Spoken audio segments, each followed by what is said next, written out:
Hi, I'm Avery Davidson. Thank you for joining us for this special edition of This Week in Louisiana Agriculture, the only TV show bringing Louisiana farmers and consumers together every week. And the reason this is a special edition is because we are on the streets of Madrid, Spain. In fact, right across the street there is the Ministerio de Agricultura, the Ministry of Agriculture for the entire country of Spain. Now, why would Twila be coming to you from Spain? That's because LSU Ag Leadership Class 15 is on its capstone international trip, touring farms, ranches, and even a place that has some close ties to Louisiana all across Spain and Portugal. We're going to wrap up in Lisbon. Now, let's start off with that place that has a close tie to Louisiana. You see, Spain is one of the few countries which actually produces crawfish, although here they don't call them crawfish or crayfish, they call them cangrejo de rio.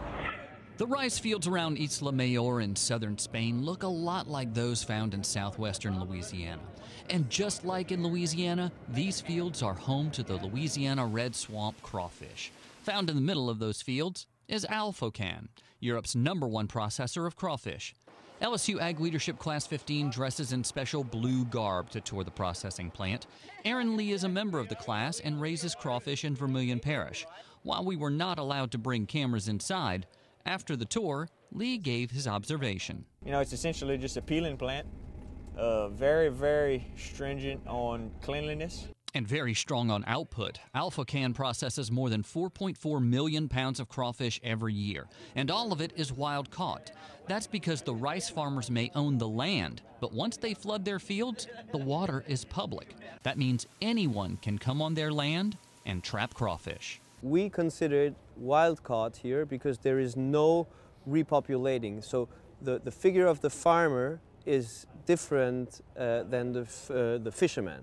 So you have dedicated fishermen that dedicate their activity to fishing the crawfish, and you have rice farmers, though they might fish, but they're not involved in the life cycle of the crawfish. Nicholas Rue is the general manager for Alfocan.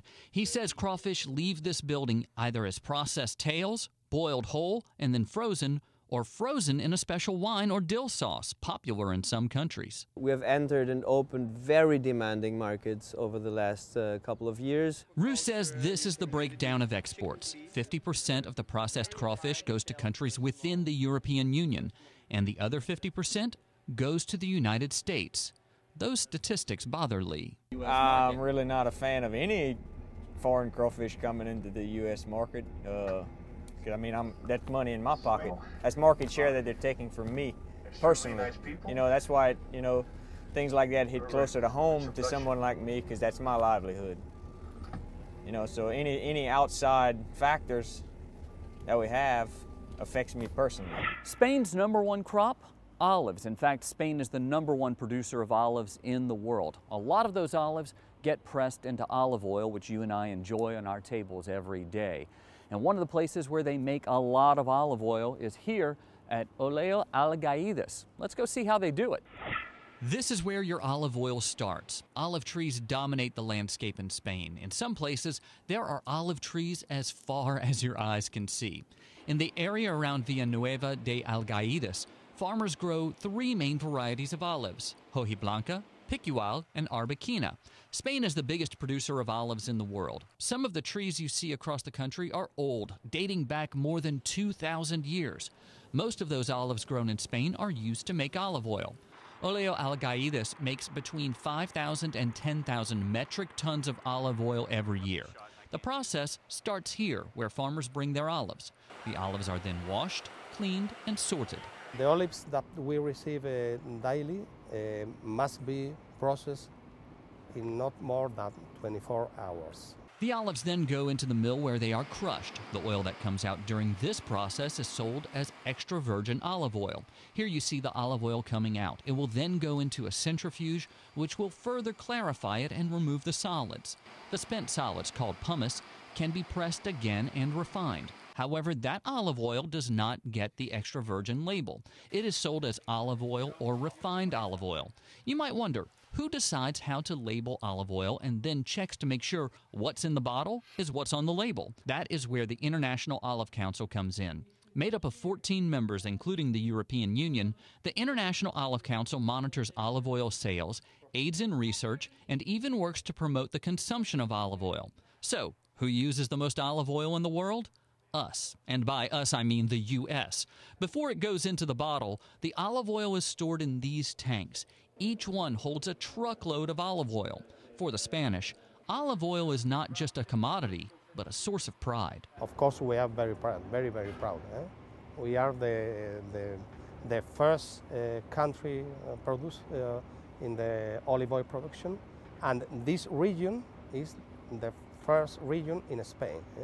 So we are very, very proud. Right now I'm standing on the banks of the Tagus River in Lisbon, Portugal, and you see the port right there behind me. This is a very important waterway for Lisbon because it empties directly into the Atlantic Ocean. So you may wonder, what floats down this river? Well, cork floats. Cork is actually a very important commodity for Portugal. Portugal is the #1 exporter of cork in the world. And as Twila's Neil Melanson shows us, there is one company here which makes 1/3 of all bottle toppers in the world. You may not have ever been here, but chances are you've touched a small part of it. This is the Amorim cork facility where, as Avery told you, 1 in every 3 corks for wine, champagne, and other products in the world are made. We are producing at the moment, over 4.6 billion corks here. Joanna Mesquita with Amorim showed Class 15 a small part of those 4.5 billion corks. The cork bark is brought in sheets and steamed, softening the already pliable wood.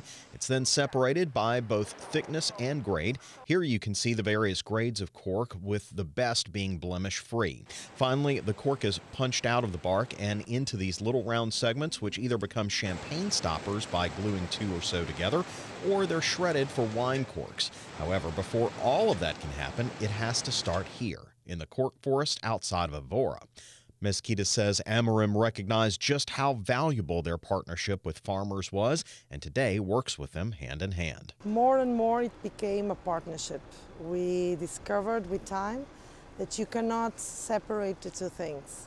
The value of corks is in the raw material, so we totally depend on how well they grow the cork, and if they want to sell it and sell it in good conditions, they depend on us. So the better we work together to make the perfect raw material, they will be happy at the end, and we too.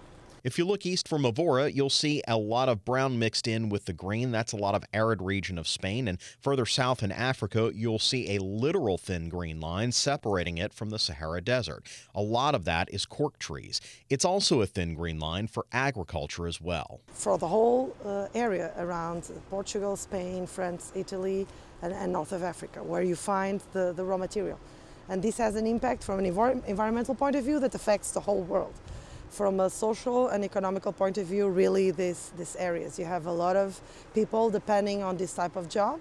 The harvesting of the cork is the most well-paid agricultural job in our country, and this has a huge influence on the region. So the next time you pop that bottle of wine, remember that even though it's a small thing from a small corner of the world, it has a big impact. For This Week in Louisiana Agriculture, I'm Neil Melanson. When it comes to return on investment, your best bet in Spain is fruits and vegetables. That's because fruits and vegetables are only grown on about 3% of the available farmland on the Iberian Peninsula, but they bring in 35% of the area's farm income. The name Trops gives you a good idea of what the 2,300 farmers around Malaga, Spain grow. This cooperative is big in avocados and mangoes, both tropical fruits. The co-op is so big, it has its own gas station where workers serve up avocado milkshakes. They seem to be a hit with Ag Leadership Class 15. It's pretty good. It's pretty good. Very similar to a milkshake at home, but with just an avocado flavor. At nearby Procam, the big crop is cucumber. About 43% of what Procam grows are cucumbers. Avocados and tomatoes round out the major crops here. Founded in 1983, Procam grows most of its produce in greenhouses and ships to Germany, France, and the United Kingdom. Production manager Eduardo Maldonado says about 85% of the company's production is organic. Nosotros en el año 2006 vimos que la deriva del mercado. Maldonado says, we discovered that the demand for organic products was increasing and Procam wanted more control of the market with quality products. After speaking with Maldonado and other farmers around Spain, Class 15 learns that the European Union gives subsidies for organic production.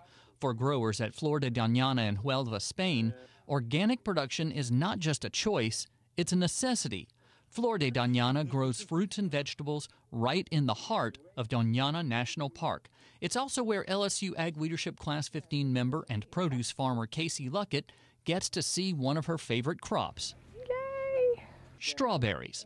Casey and her husband Derek grow strawberries and other produce in Pride, Louisiana, north of Baton Rouge. To have our operation this big and be able to be all organic, it's pretty neat. While tasting the crop is paramount for all on the tour, this is a fine organic strawberry. I always want one not on my row. Luckett is here to learn how Flor de Doñana can harvest such labor-intensive crops like strawberries and blackberries. How many people do they have working?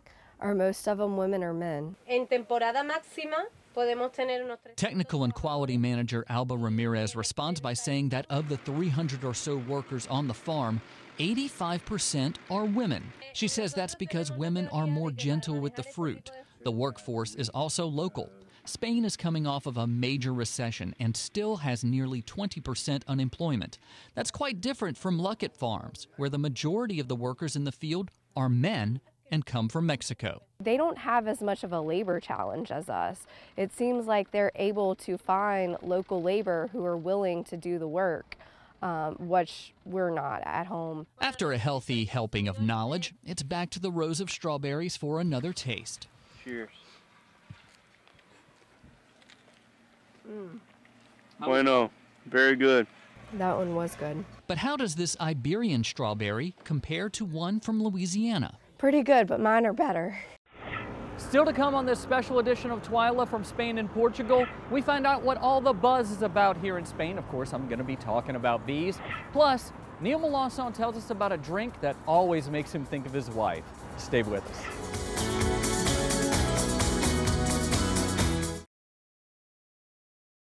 Before you sweeten your morning joe, before the icing on the cake, before the sugar hits the shelf. It begins with a family of sugarcane farmers dedicated to growing Louisiana for more than 220 years. The Sugarcane Growers of Louisiana, making life sweeter, naturally. Sugarcane, sweet sugarcane. Farming is my way of life. I chose this career, but farming chose me. A lot of people ask you what you do, and I tell them I'm a farmer. I'm a cattleman. I am a fisherman. I'm a scientist. I'm a steward of the land. I am a farm woman. I am Farm Bureau. I am Farm Bureau. I am Farm Bureau. I am Farm Bureau. I am a Farm Bureau.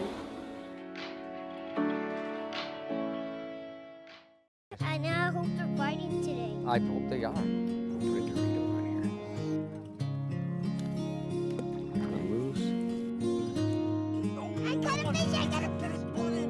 Find your place in the country and the lender who can get you there. Find Louisiana Land Bank. Financing for country homes, recreational property, farms and ranches, and agribusiness. Louisiana oysters, salty, sweet, and delicious. But have you ever thought about what happens to all those oyster shells? Most of them end up in trash cans and landfills. The Coalition to Restore Coastal Louisiana is changing this with its oyster shell recycling program, and you can help by visiting these participating restaurants. It's a simple and delicious way to restore our coast. The shells will then be used to sustain and rebuild oyster reefs. Remember, once you shuck them, don't just chuck them.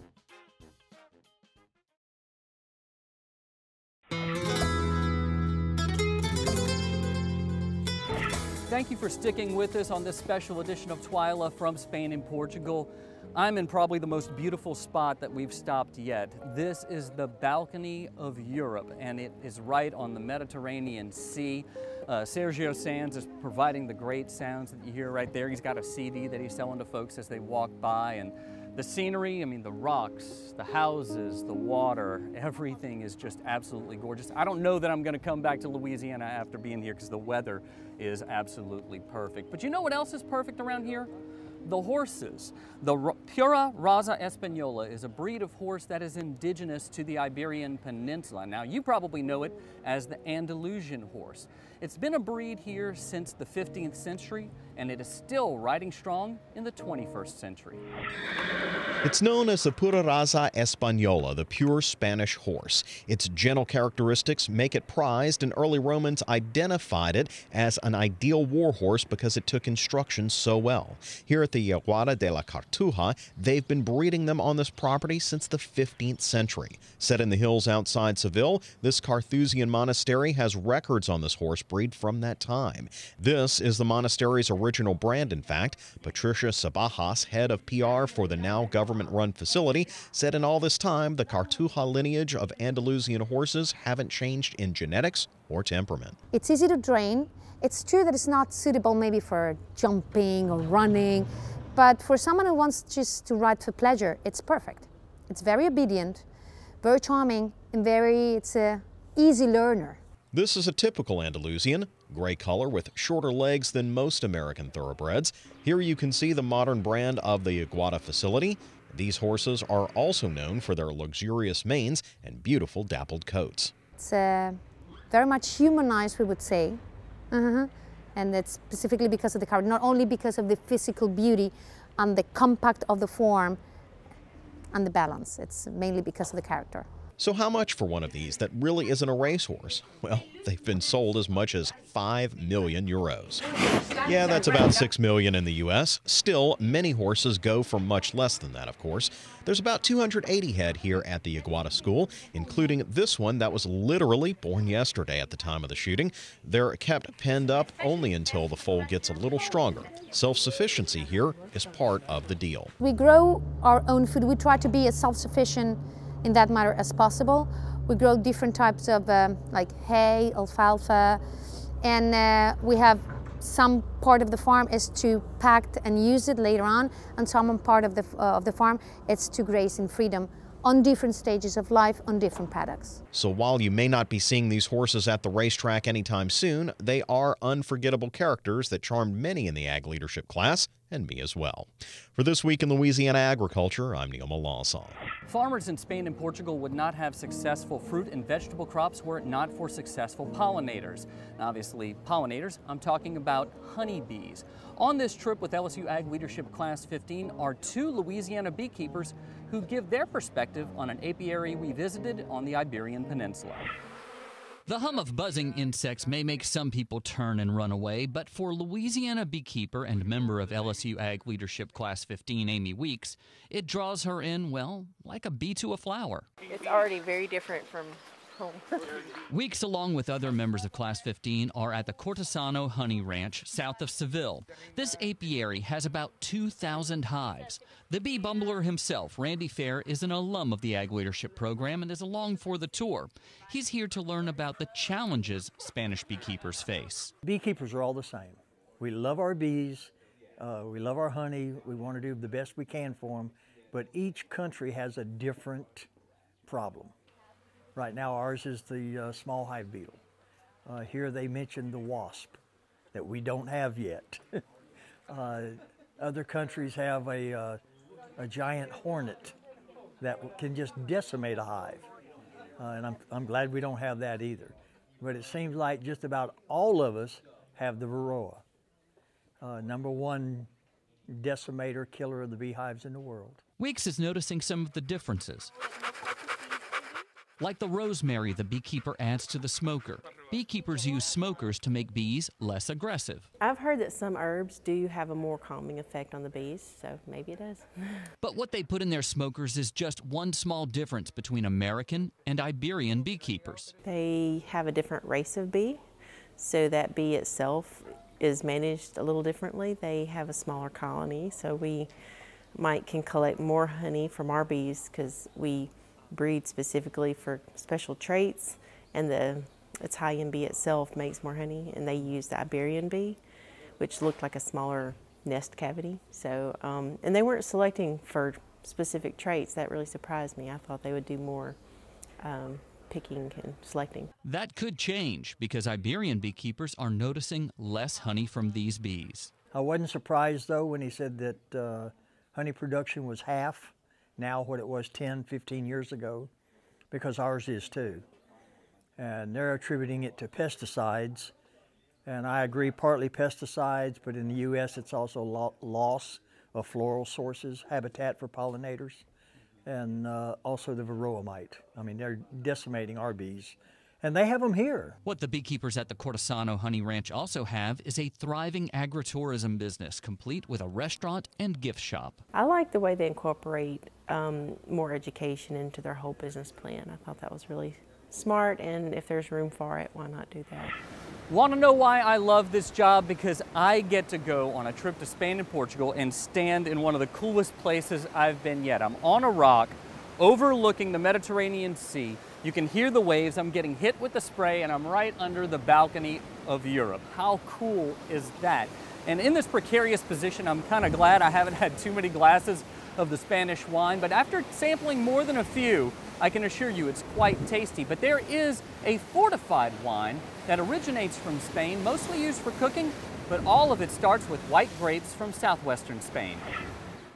When you first walk into the Real Tesoro Distillery in Jerez, Spain, it seems more museum than sherry winery. Even the barrels are hidden behind a family legacy that's over 500 years old. To say that it's a museum is no boast. There's an art gallery here on the property. A donor gave more than 100 original Picassos to it alone, making it the envy of many world-class museums by itself. But it does make sherry, a lot of it. Room after room is filled with barrels upon barrels upon barrels. So many, in fact, that there's warehouses full of them with their own street names.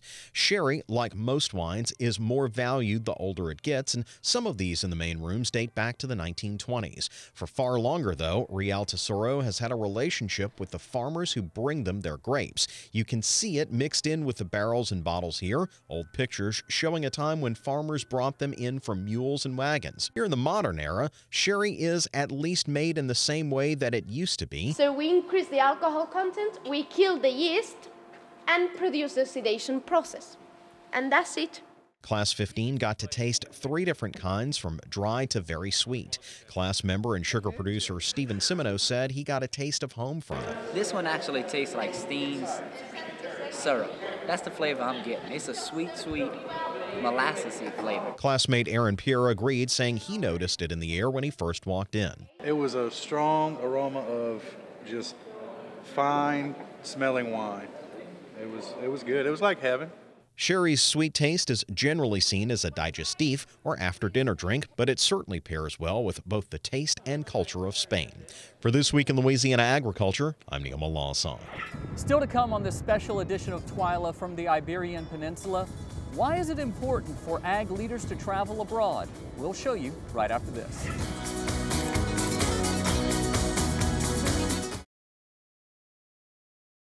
Landowners are minding the Louisiana forest for our grandchildren. A place for wildlife, recreation, lumber for homes. It's the right thing to do. Forestry, covering half our state, all of our hearts.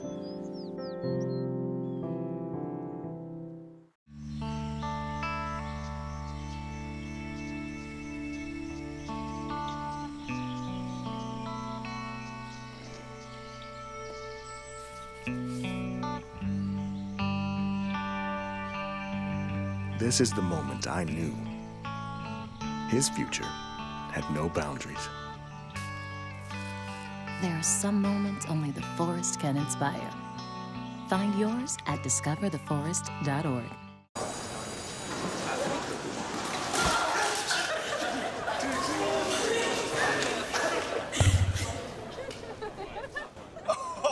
That's low, that's low. That's low and below the top. Seriously.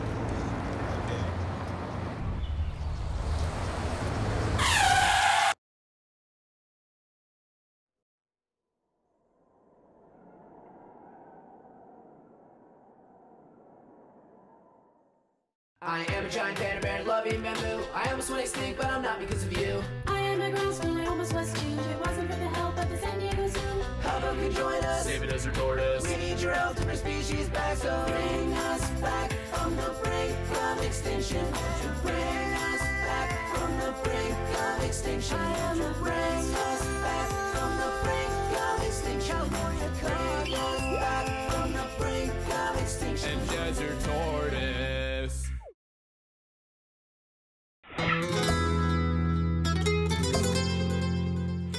This trip to the Iberian Peninsula is just as much about learning as it is for fun. This is the 15th international trip for the LSU Ag Leadership Program. In fact, Twila's Neil Melanson is a graduate of the program, and he spoke to the coordinator, Dr. Bobby Swallow, about why it is so important for future ag leaders to get outside of the United States. A lot of ground was covered in the 13 days the Ag Leadership class was in Spain and Portugal. In fact, we left quite a bit out of the show, including some things like Iberian ham, which you'll get to see next week. In addition, some of what the class learned about international trade has been left off, but Ag Leadership Director Bobby Swallow said for him, a good understanding was developed not only about these two countries, but about European agriculture and mentality as a whole. Hearing a tour guide talk about their impression, European impression of Americans. That was a great thing for our group to hear because it's all about our impression upon them. Now, that she wasn't saying that to the group specifically, she was more or less talking about the general European opinion towards Americans in general. And I think it's important for our group to understand that because if we start talking about trade issues in the future and relations of any kind in the future. That does it for this special edition of Twila from the Iberian Peninsula. Before we go, I have to thank a few people. First and foremost, Dr. Bobby Swallow and Cheryl Duplashen with the LSU Ag Center. All of your hard work and dedication made this trip a success. And you know, you had a tough job having to wrangle all the cats I call classmates. To Jürgen Knoll, thank you, merci, danke, obrigado, gracias. I can't speak every language you can, so I can't say thank you in every language that you deserve to be told thank you in, but you definitely showed us a side of Europe that we would not have seen without your help, and you really put some perspective on it, Jürgen, so thank you very much. I need to thank the guy who's standing behind the camera right now, Mr. Neil Melanson, who is also a graduate of the Ag Leadership Program. He's got his headphones on and he's looking into the viewfinder, so he can't really come in front of the camera so you can see. If you liked the stories that you saw here, you can watch them again on Facebook, you can follow us on Twitter, you can check us out on Instagram, and also be sure to check out the blogs written by each of the classmates. You can find that at twilatv.org. For all of us here at Twila, thanks for watching. We hope to see you again right here next week.